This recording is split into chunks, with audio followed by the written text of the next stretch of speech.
friends, and welcome to A Year Through the Word. I'm your host, Pastor John Dillinger.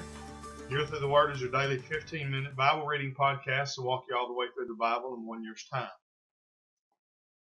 Day 223 reading schedule. Nehemiah chapter 1, verse 1 through chapter 3, verse 14. 1 Corinthians chapter 7, verse 1 through 24. And Proverbs chapter 21, verse 4. Book of Nehemiah, chapter 1, verse 1. The words of Nehemiah, the son of Hakaliah. And it came to pass in the month Chislev, in the 20th year, as I was in Shushan the palace, that Hananiah, one of my brethren, came, he and certain men of Judah, and I asked them concerning the Jews that had escaped, which were left of the captivity, and concerning Jerusalem. And they said unto me, the remnant that are left of the captivity there in the province are in great affliction and reproach. The wall of Jerusalem also is broken down, and the gates thereof are burned with fire. And it came to pass when I heard these words that I sat down and wept, and mourned certain days, and fasted, and prayed before the God of heaven, and said, I beseech thee, O Lord God of heaven, the great and terrible God, that keepeth covenant and mercy for them that love him and observe his commandments. Let thine ear now be attentive, and thine eyes open, that thou mayest hear the prayer of thy servant, which I pray before thee now day and night for the children of Israel, thy servants, and confess the sins of the children of Israel, which we have sinned against thee. Both I and my father's house have sinned. We have dealt very corruptly against thee, and have not kept the commandments, nor the statutes, nor the judgments which thou commandest thy servant Moses. Remember, I beseech thee, the word that thou commandest thy servant Moses, saying, if you transgress, I will scatter you abroad the nations. But if you turn unto me, and keep my commandments, and do them, though there were of you cast out unto the uttermost part of the heaven, yet will I gather them from thence, and will bring them unto the place that I have chosen to set my name there. Now these are thy servants and thy people, whom thou hast redeemed by thy great power and by thy strong hand. O Lord, I beseech thee, let now thine ear be attentive to the prayer of thy servant, and to the prayer of thy servants, who desire to fear thy name. And prosper, I pray thee, thy servant this day, and grant him mercy in the sight of this man, for I was the king's cupbearer. And it came to pass in the month Nisan, in the 20th year of Artaxerxes the king, that wine was before him, and I took up the wine and gave it unto the king. Now I had not been beforetime sad in his presence. Wherefore the king said unto me, why is thy countenance sad, seeing thou art not sick? This is nothing else but sorrow of heart. Then I was very sore afraid, and said unto the king, let the king live forever. Why should not my countenance be sad, when the city, the place of my father's sepulchres, lieth waste, and the gates thereof are consumed with fire? Then said the king unto me, for what dost thou make request? So I prayed to the God of heaven. And I said unto the king, if it please the king, and if thy servant have found favor in thy sight, that thou wouldest send me unto Judah, unto the city of my father's sepulchres, that I may build it.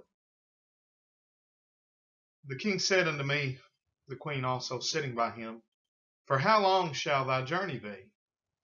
And when wilt thou return? So it pleased the king to send me, and I set him a time. Moreover, I said unto the king, if it please the king, let letters be given me to the governors beyond the river, that they may convey me over till I come into Judah. And a letter unto Asaph, the keeper of the king's forest, that he may give me timber to make beams for the gates of the palace, which appertained to the house, and for the wall of the city, and for the house that I shall enter into. And the king granted me, according to the good hand of my God upon me. Then I came to the governors beyond the river, and gave them the king's letters. Now the king had sent captains of the army and horsemen with me. When Sanballat the Horonite and Tobiah the servant, the Ammonite, heard of it, it grieved them exceedingly that there was come a man to seek the welfare of the children of Israel. So I came to Jerusalem and was there 3 days.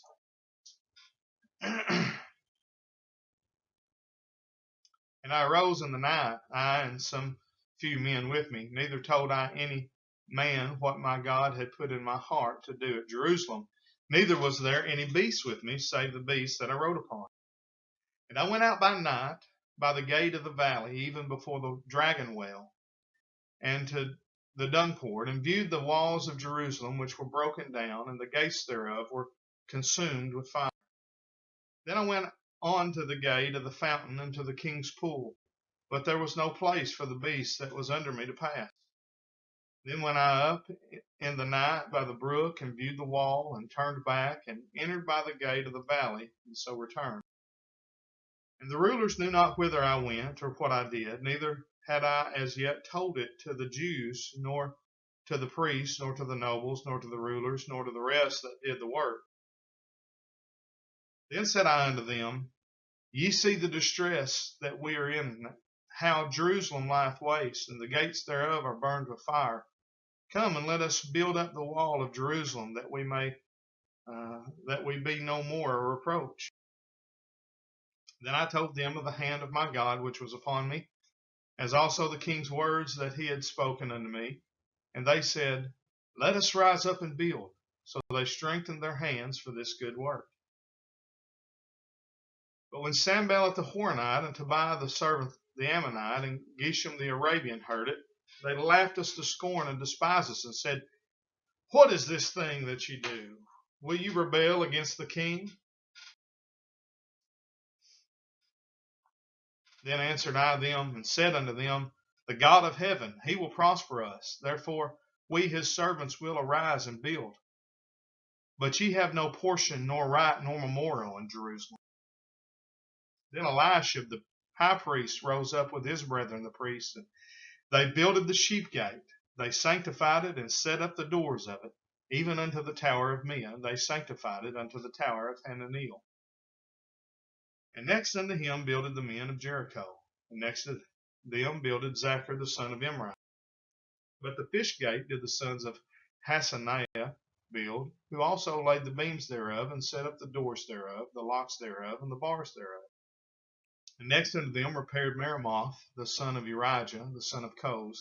And next unto them repaired Meshullam the son of Berechiah, the son of Meshezabeel. And next unto them repaired Zadok the son of Bana. And next unto them the Tekoites repaired, but their nobles put not their necks to the work of their Lord. Moreover, the old gate repaired Jehoiada the son of Paseah, and Meshullam the son of Besodiah. They laid the beams thereof, and set up the doors thereof, and the locks thereof, and the bars thereof.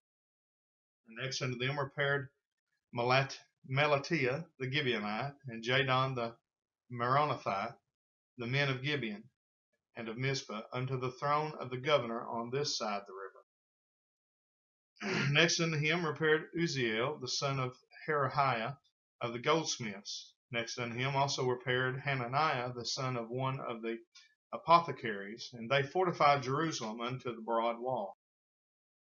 Next unto them repaired Raphiah the son of Hur, the ruler of the half part of Jerusalem.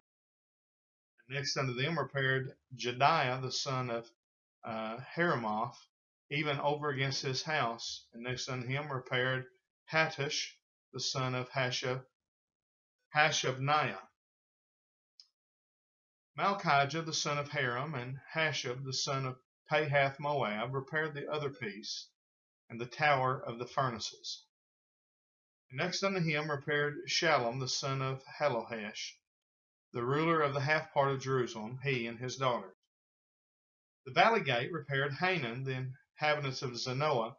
They built it, and set up the doors thereof, the locks thereof, and the bars thereof, and 1,000 cubits on the wall unto the dung gate. But the dung gate repaired Malchiah the son of Rechab, the ruler of part of Beth Hakerem. He built it, and set up the doors thereof, the locks thereof, and the bars thereof. Book of 1 Corinthians, chapter 7, verse 1. Now the concerning the things whereof you wrote unto me, it is good for a man not to touch a woman. Nevertheless, to avoid fornication, let every man have his own wife, and let every woman have her own husband.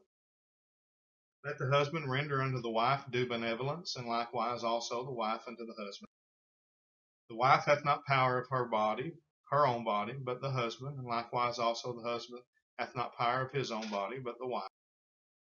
Defraud ye not one the other, except it be with consent for a time, that you may give yourselves to fasting and prayer, and come together again, that Satan tempt you not for your incontinency.